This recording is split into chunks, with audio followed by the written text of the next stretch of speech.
Welcome to edu जोस में आप सभी लोगों का स्वागत है दोस्तों। आज 6 अक्टूबर है और 6 अक्टूबर के सभी इंपॉर्टेंट करंट अफेयर्स के क्वेश्चन इस वीडियो में हम लोग डिस्कस करेंगे।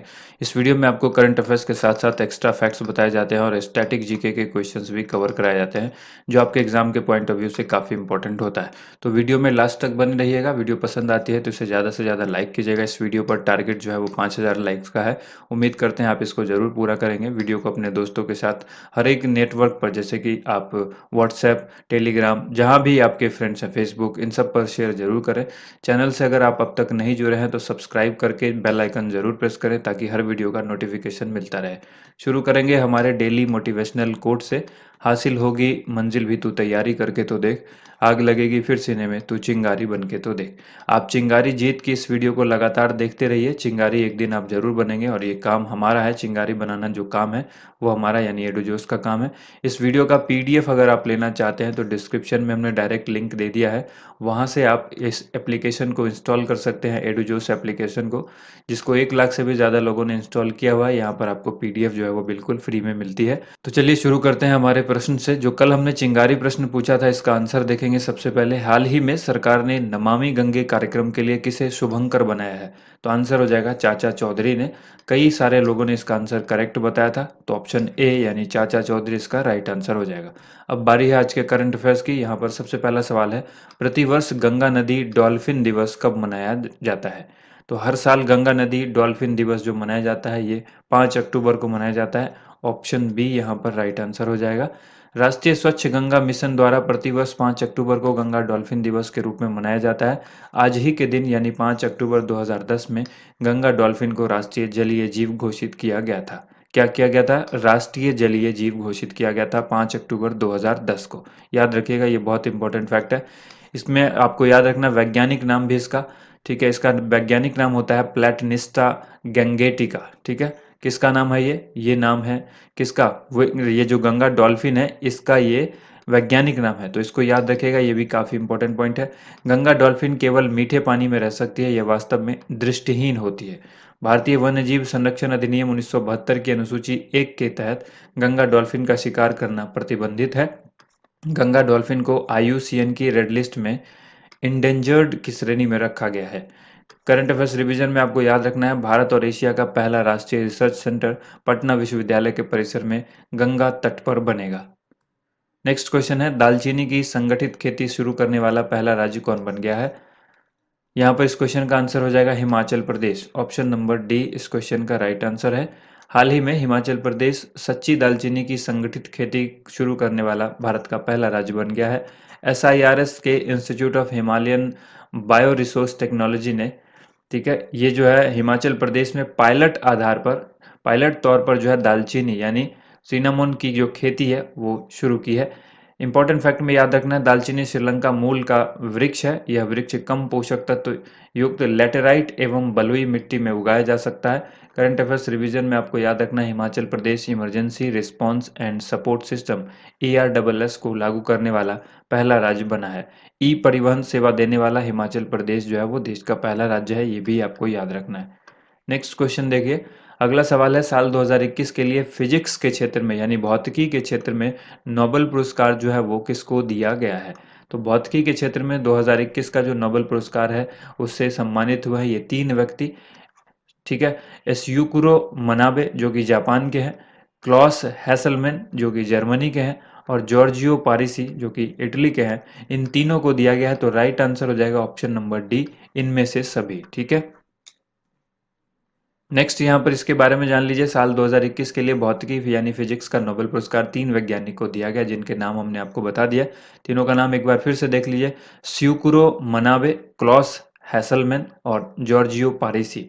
ठीक है, इनको, ये जो 2 व्यक्ति हैं स्यूकुलो मनाबे और क्लॉस हैसलमैन, इनको पृथ्वी की जलवायु की भौतिक मॉडलिंग, ग्लोबल वार्मिंग के पूर्वानुमान की परिवर्तनशीलता और प्रामाणिकता के मापन क्षेत्र में उनके कार्यों के लिए चुना गया। और जो ये जॉर्जियो पारिसी हैं, इनको परमाणु से लेकर ग्रहों के मानदंडों तक भौतिक प्रणालियों में विकार और उतार चढ़ाव की परिसर क्रिया की खोज के लिए चुना गया। तो ये कारण भी याद रखिएगा, ये कारण जो है यूपीएससी और बीपीएससी में जो है अक्सर आपको देखने को मिलेगा, तो इसको कारण को याद रखिएगा। इंपॉर्टेंट फैक्ट में आपको याद रखना है, भारतीय भौतिक विज्ञान सुब्रमण्यम चंद्रशेखर को, ठीक है, ये जो विज्ञानी हैं सुब्रमण्यम चंद्रशेखर, इनको वर्ष 1983 में भौतिकी का नोबेल पुरस्कार दिया गया था। ठीक है, एस चंद्रशेखर के नाम से आप लोग कई बार उनका नाम जाना होगा, तो सुब्रमण्यम चंद्रशेखर आप याद रखेंगे। अगला सवाल है, हाल ही में अबी अहमद अली किस देश के दूसरी बार प्रधानमंत्री बने हैं? अबी अहमद अली जो है वो दोबारा प्रधानमंत्री बने हैं इथोपिया के, तो ऑप्शन नंबर सी यहाँ पर राइट आंसर हो जाएगा, इथोपिया। हाल ही में इथोपिया के प्रधानमंत्री अबी अहमद अली ने जो है 5 वर्ष के लिए दूसरे कार्यकाल के लिए शपथ ली है वहाँ के प्रधानमंत्री पद के लिए। इसके बाद अहमद की प्रोस्पेरिटी पार्टी को इस साल की शुरुआत में संसदीय चुनाव में विजय घोषित किया गया था। इंपॉर्टेंट फैक्ट में याद रखना है, इथोपिया दुनिया का सबसे अधिक आबादी वाला लैंडलॉक कंट्री है, ये काफी इंपॉर्टेंट फैक्ट है। यह अफ्रीका का दूसरा सबसे ज्यादा जनसंख्या वाला देश है। इथोपिया के प्रधानमंत्री अबी अहमद अली को 2019 के लिए शांति का नोबेल पुरस्कार दिया गया था, ये भी काफी इंपॉर्टेंट पॉइंट है। और उन्हें यह पुरस्कार इरिट्रिया के साथ 2 दशकों का संघर्ष खत्म करने के लिए दिया गया था। तो ये करंट अफेयर्स रिवीजन में आपको याद रखना है। इथोपिया की राजधानी कहाँ है? अदीस अबाबा। और करेंसी क्या है? बीर।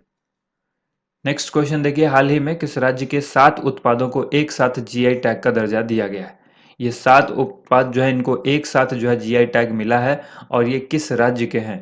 आंसर हो जाएगा इसका उत्तराखंड, ऑप्शन नंबर बी यहाँ पर राइट आंसर है। ठीक है, यहाँ पर आपको याद रखना है, हाल ही में उत्तराखंड के 7 स्थानीय उत्पादों को भौगोलिक संकेतक यानी जीआई टैग प्रदान किया गया है। राज्य के 7 उत्पाद ये कौन कौन से हैं एक बार याद रखिएगा, कुमाऊं च्यूरा ऑयल और मुनस्यारी राजमा, उत्तराखंड का भोटिया दन, उत्तराखंड एपन, उत्तराखंड रिंगाल क्राफ्ट, उत्तराखंड ताम्र उत्पाद और उत्तराखंड थुलमा, ये सभी उत्तराखंड के ही है। तो याद रखिएगा, अगर ये पूछा जाए ताम्र उत्पाद, थुलमा, तो ये सबको जीआई टैग दिया गया है, ये सभी स्थानीय उत्पाद हैं उत्तराखंड के।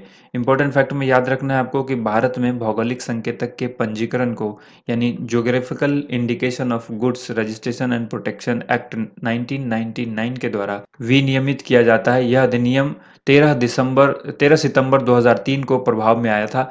भौगोलिक संकेत रजिस्ट्री का मुख्यालय कहाँ पर है, यानी जीआई टैग का रजिस्ट्रेशन का जो मुख्यालय है वो चेन्नई तमिलनाडु में स्थित है। एक भौगोलिक संकेतक का पंजीकरण 10 वर्ष की अवधि के लिए जो है वो मान्य होता है यानी वैध होता है। इसके बाद देखिए, हाल ही में भारतीय इस्पात संघ के नए महासचिव कौन बने हैं? हाल ही में भारतीय इस्पात संघ के जो महासचिव बने हैं इनका नाम क्या है? आलोक सहाय, ऑप्शन नंबर ए यहाँ पर राइट आंसर हो जाएगा। यहाँ पर आपको याद रखना है, हाल ही में आलोक सहाय ने इंडियन स्टील एसोसिएशन के नए महासचिव और कार्यकारी प्रमुख के रूप में पदभार ग्रहण किया है। उन्होंने भास्कर चटर्जी का स्थान लिया है। आईएसए की स्थापना यानी इंडियन स्टील एसोसिएशन की स्थापना साल 2014 में हुई थी, जिसका मुख्यालय नई दिल्ली में है। करंट अफेयर्स रिवीजन में याद रखना है, हाल ही में जिम लांजोम को याहू का नया सीईओ बनाया गया, ये आप रिवाइज करिए। यूएस टेक दिग्गज एडोबी ने एडोबी इंडिया के उपाध्यक्ष और प्रबंध निदेशक के रूप में प्रतिभा महापात्रा की नियुक्ति की है। और अरुण कुमार सिंह भारत पेट्रोलियम कॉर्पोरेशन यानी बीपीसीएल के नए चेयरमैन और प्रबंध निदेशक बने हैं। अमित बनर्जी को भारत अर्थ मूवर्स लिमिटेड यानी बीईएमएल का अध्यक्ष और प्रबंध निदेशक बनाया गया है। अगला सवाल है, हाल ही में किस राज्य सरकार ने मिशन वसुंधरा का शुभारंभ किया है? मिशन वसुंधरा का शुरुआत जो है वो किस राज्य सरकार ने की है? आंसर हो जाएगा असम ने, तो ऑप्शन ए यहाँ पर करेक्ट आंसर हो जाएगा।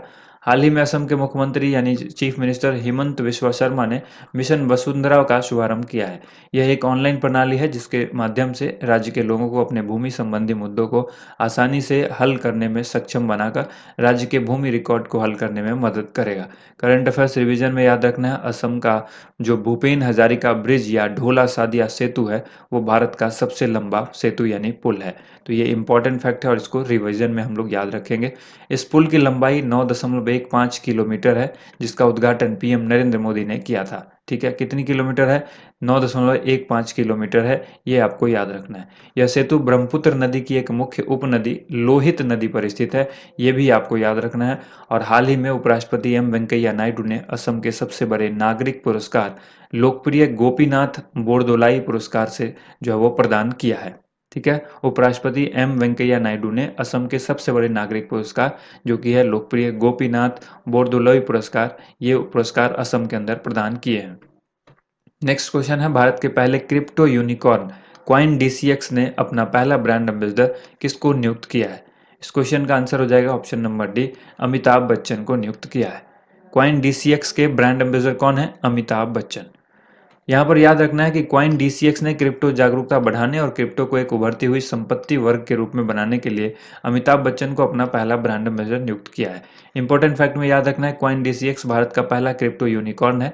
करंट अफेयर्स रिवीजन में आपको याद रखना है, हाल ही में रणवीर सिंह को एनबीए के लिए जो है भारत का ब्रांड एम्बेसडर बनाया गया है। स्पोर्ट्स आईवियर ब्रांड ओकली ने भारतीय क्रिकेटर रोहित शर्मा को जो है 2 साल के लिए अपना ब्रांड एम्बेसडर नियुक्त किया है।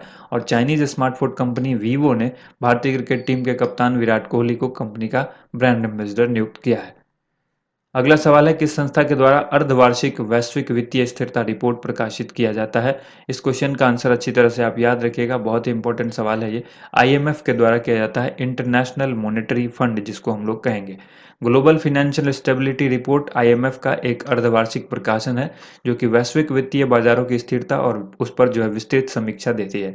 हाल ही में वैश्विक वित्तीय स्थिरता रिपोर्ट में अंतर्राष्ट्रीय मुद्रा कोष यानी आईएमएफ ने क्रिप्टो करेंसी के लिए एक विशेष अध्याय समर्पित किया है।